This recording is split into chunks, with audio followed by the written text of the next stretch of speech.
The United States military created a brand new command this week, dedicated exclusively to autonomous drones that select and engage their own targets. It is called the Southcom Autonomous Warfare Command. And the fact that it exists right now, in April 2026, tells you something important about where warfare actually stands today. But here's the question worth asking before we get into what this command does.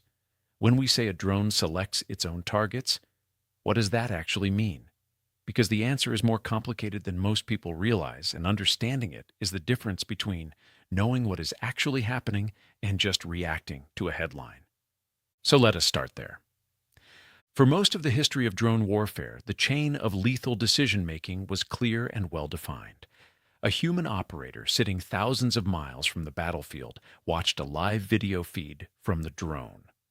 That operator consulted with a legal advisor, received authorization from a senior officer, and then pressed a button. Every step in that chain had a human being making a conscious, accountable decision. That chain is dissolving, and it is dissolving faster than most governments, most legal systems, and most citizens realize. As of early 2026, the United States Air Force tested a drone called the YFQ-44A Fury, built by Anduril Industries, that switched between two entirely different AI mission software systems mid-flight, without landing, without a human touching the controls. A colonel watching the test described it as watching the aircraft think, not execute instructions, think. And that drone is not the most advanced system currently operating. It is the one the Air Force chose to talk about publicly, which raises the first question worth sitting with. If the publicly acknowledged systems are already this capable, what are the systems nobody is talking about doing right now? The system that sits at the center of American autonomous warfare in 2026 is called Maven Smart System. It was originally launched in 2017 as a simple computer vision tool, designed to help analysts scan drone surveillance footage faster. That is what it was in 2017. By April 2026, Maven Smart System is deployed across more than 35 military services and combatant commands, with over 20,000 active users. It fuses satellite imagery, signals intelligence, electronic warfare data, and drone video feeds simultaneously, and surfaces targeting recommendations faster than a human analyst can read a single situation report. Think about what that means in practice. A human commander sitting in front of Maven does not analyze the battlefield and then make a targeting decision. Maven analyzes the battlefield, identifies time-sensitive targets, suggests optimal munitions, calculates strike windows, and presents the human with a recommendation, all in the time it would take that human to finish reading the first paragraph of an intelligence briefing. The human is still technically in the loop. They can say no.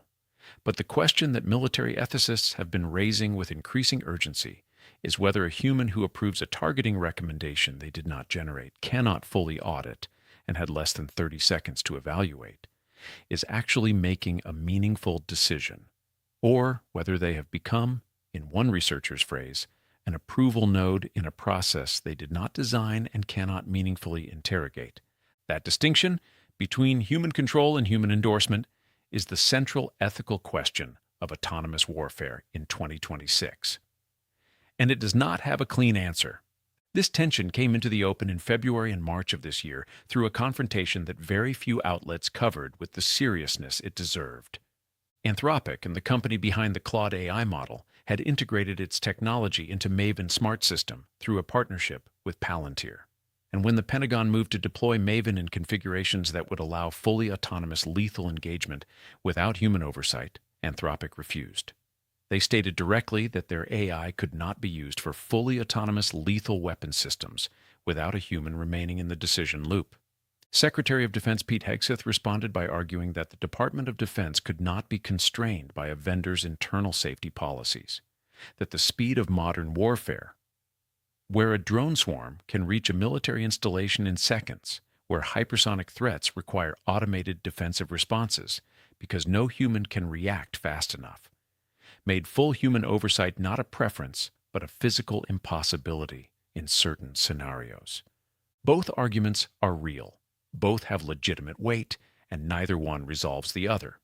The Pentagon's position is not unreasonable. There are genuine threat scenarios in 2026 where an automated defensive response is the only physically possible response. A drone swarm approaching at speed, a hypersonic missile in its terminal phase. Situations where the engagement window is measured in seconds and a human decision cycle takes minutes. But Anthropic's position is also not unreasonable. Once you accept that some autonomous lethal decisions are acceptable because the timeline is too fast for human review, where exactly does that line stop moving? Who defines which scenarios qualify? And what happens when the definition expands, as definitions in warfare tend to do? That argument is not theoretical. It is happening right now inside the U.S. government between an AI company and the Department of Defense this week. Now let us talk about what is happening on the hardware side, because the software story is only half of what makes this week significant. The Pentagon's budget request for its Defense Autonomous Working Group has exploded from $225 million in fiscal year 2026 to $54.6 billion requested for fiscal year 2027. That is a 24,000% increase in a single year. No government agency increases its budget by 24,000% unless something fundamental has changed about what it believes it needs to be doing. What changed is Ukraine and Iran. Both conflicts have demonstrated with live combat data that autonomous drone systems have fundamentally altered the economics and the dynamics of warfare in ways that no theoretical analysis fully predicted. A $500 FPV drone in Ukraine now achieves comparable tactical effect to a $78,000 Javelin anti-tank missile. Ukraine scaled drone production from 2.2 million units in 2024 to 4.5 million units in 2025. The European Union has estimated that in the event of a wider conflict with Russia, it would need 3 million drones annually just to defend Lithuania, a country of under 3 million people. And the cost asymmetry that makes drone warfare so strategically disruptive is this. A PAC-3 interceptor missile, part of the American-made Patriot air defense system, costs approximately $4 million. The Iranian Shahed drones it intercepts cost around $50,000 each. Every time a Patriot intercepts a Shahed, the defending country spends 80 times more than the attacking country spent to launch the threat. And Iran does not need every drone to reach its target. It just needs to keep sending waves until the defender runs out of $4 million missiles.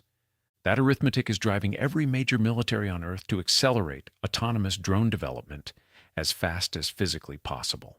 On April 22nd of this week, U.S. Southern Command announced the creation of the Southcom Autonomous Warfare Command, dedicated to deploying aerial, surface, and underwater autonomous drones across the Caribbean, Central America, and South America. General Francis Donovan, who leads Southcom, described the geographic diversity of the region as an ideal environment for innovation. Varied terrain, diverse operational conditions, a wide range of threat types. The initial mission is disrupting cartel drug trafficking networks. Autonomous drones will conduct surveillance, interdiction, and, in some configurations, strike operations against what Southcom describes as narco-terrorist targets. That mission framing is worth examining carefully, because the precedent established by autonomous targeting in counter-narcotics operations does not stay in counter-narcotics operations. Legal frameworks and operational precedents established in one context migrate into other contexts. The rules written for autonomous drone operations against drug traffickers in the Caribbean become the baseline from which the rules for autonomous drone operations in conventional warfare get written. The Army tested its Lumberjack autonomous strike drone last month, integrated directly into Maven Smart System, conducting simulated precision strikes with AI-enabled target detection and autonomous engagement. The Air Force is purchasing its first collaborative combat aircraft, autonomous drone wingmen designed to fly alongside manned fighter jets, make their own tactical decisions, and engage targets independently when the tactical situation demands it. With a budget request approaching $1 billion for fiscal year 2027. And China, 3 weeks ago on March 25th, released footage of an operational test of its L-30 unmanned surface vessel swarm. Multiple autonomous naval vessels coordinating without onboard crews, navigating independently, detecting a simulated intruder and executing a coordinated interception without human direction of individual vessel movements.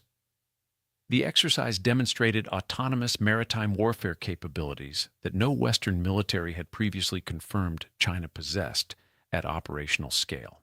Here is where all of this arrives at a question that has no comfortable answer.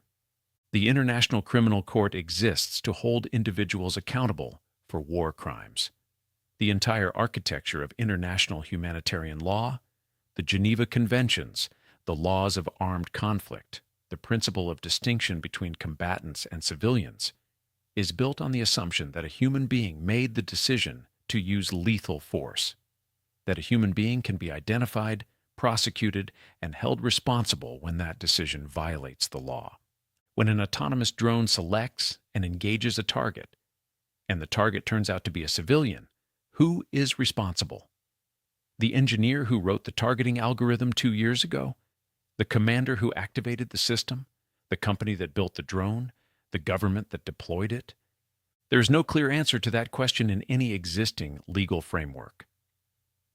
The UN Secretary General called for a legally binding treaty prohibiting fully autonomous lethal weapons from operating without human oversight, with a target completion date of 2026. That treaty does not exist. The negotiations are ongoing and non-binding. Meanwhile, the weapons are being tested, deployed, and used in live combat environments in Ukraine, in the conflict with Iran, and as of this week, in a new dedicated command structure created by the United States military specifically to operate them. The decision about whether autonomous weapons should be permitted to select and engage human targets without meaningful human oversight is one of the most consequential decisions that governments will make in the next decade. It will shape the nature of warfare, the structure of accountability, and the relationship between human judgment and machine decision-making in the most irreversible context imaginable. That decision is being made right now, not in international treaty negotiations, but in budget documents, procurement contracts, and operational commands announced in press releases that most people never read. The Southcom Autonomous Warfare Command is real. The YFQ-44A Fury is real. Maven Smart System, with its 20,000 active military users making targeting recommendations faster than humans can read a briefing, is real. The $54.6 billion budget increase for autonomous warfare is real. The drone that decides who dies is not a question about the future anymore. It is a description of what already exists.